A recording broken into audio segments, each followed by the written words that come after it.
அப்போ ஆபிரகாமை போல தேவன் ஏன் உங்களை ஆசீர்வதிக்க விரும்புகிறார்?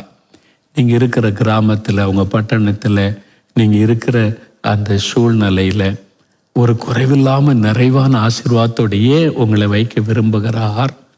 ஏன்னா உங்கள் மூலமாக மற்றவங்க ஆசீர்வதிக்கப்படணும். என் ஆண்டவர் நம்மை குறித்து என்ன சொல்லியிருக்கிறாரு? நீங்கள் பூமிக்கு உப்பாக இருக்கணும், உலகத்துக்கு வெளிச்சமாக இருக்கணும். அதான் ஆண்டவருடைய விருப்பம் இல்லை?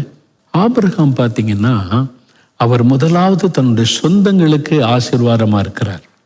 அப்புறம் ஆண்டவர் வாக்கு கொடுத்தபடி முழு உலகத்துக்கும் இந்த ஆபிரகாமின் சந்ததியில் வந்த இயேசு கிறிஸ்துவின் மூலம் உலகமே இன்றைக்கு ஆசீர்வதிக்கப்படுகிறதில்ல. அந்த வாக்குத்தத்தத்தை நிறைவேறினார்.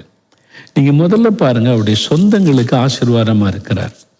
ஆதியாகமம் 14:14 வாசிக்கும் போது ஆபிரகாமுடைய சகோதரன் லோத்து, சகோதரனுடைய மகன் லோத்து, அவனை சத்தர்கள் சிறைப்பிடிச்சு கொண்டு போயிட்டாங்க. மனைவி, பிள்ளைகள், சொத்துக்கள் எல்லாம். ஆபிரகாம் வயசான ஒரு ஆள். அவர் ஒரு ராஜா கிடையாது, இராணுவம் கிடையாது.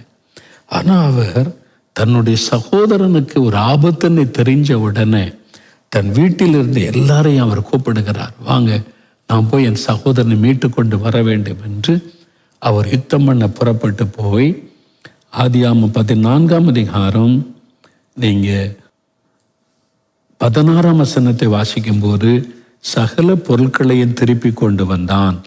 தன் சகோதரனாகிய லோத்தையும் அவனுடைய பொருட்களையும் ஸ்திரீகளையும் ஜனங்களையும் திருப்பி கொண்டு வந்தான். ஆபிரகாம் அந்த வயசான காலத்தில் யுத்தம் பண்ணி தன் சகோதரனுக்கு கொண்டான எல்லாத்தையும் மீட்டு கொண்டு வருகிறான். தன் சொந்தங்களுக்கு ஆசீர்வாதமாய் இருக்கிறதை பார்க்கிறோம்.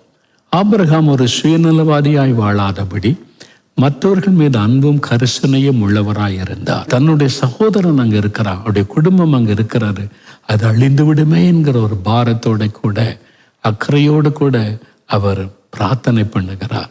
நம்ம விட்டு பிரிஞ்சு போனோம் தானே, என் சொல்லும்படி கேட்காதபடி இஷ்டப்படி போனேன் தானே, போகட்டும் அழிஞ்சு அப்படின்னு நினைக்கல. அவன் மேலே ஒரு அன்பும் கரிசனையும் அதுக்கான ஜெபமும் இருந்தது. நம்ம வேதத்தை வாசிக்கும் போது ஆபிரகாமின் நிமித்தம் லோத்தின் குடும்பத்தை ஆண்டவர் தப்புவித்தார் என்று வேதத்தில் எழுதப்பட்டிருக்கிறார். கர்த்தர் உன்னோடு இருக்கிறாராமே என்று மற்றவர்கள் சொல்லும்படியான ஒரு வாழ்க்கை. அதுக்குத்தான் தேவன் நம்மை வைத்திருக்கிறார். உங்களுக்கு இதுக்கு இந்த பட்டணத்தில் வச்சிருக்கிறாரு, உங்களுக்கு இதுக்கு இந்த ஐடி கம்பெனியில் வச்சிருக்கிறாரு, உங்களுக்கு எது உங்களை இந்த கிராமத்தில் ஆண்டு வச்சிருக்கிறாரு, எதுக்கு உங்களை கொண்டு வந்து இந்த இடத்துல ஒரு வியாபாரம் செய்யும்படி வச்சிருக்கிறாரு. உங்களை ஆசீர்வதிப்பதற்கு மாத்திரம் அல்ல, உங்க மூலமா மற்றவங்க ஆசீர்வதிக்கப்படணும். இந்த சிந்தை நமக்குள்ளே வந்துட்டாலே ஆண்டவருடைய பரிபூரண ஆசீர்வாதம் வரும். இதுதான் தேவனுடைய திட்டம், இது ஆண்டவருடைய விருப்பம். நாம் மற்றவர்களுக்கு ஆசீர்வாதமாக இருக்க தெரிந்து கொள்ளப்பட்டவர்கள். உங்களுக்குள்ள இந்த மனதில் ஆண்டவரே, நான் மற்றவர்களுக்கு ஆசீர்வாதமாக இருக்க தெரிந்து கொள்ளப்பட்டவன், தெரிந்து கொள்ளப்பட்டவள்.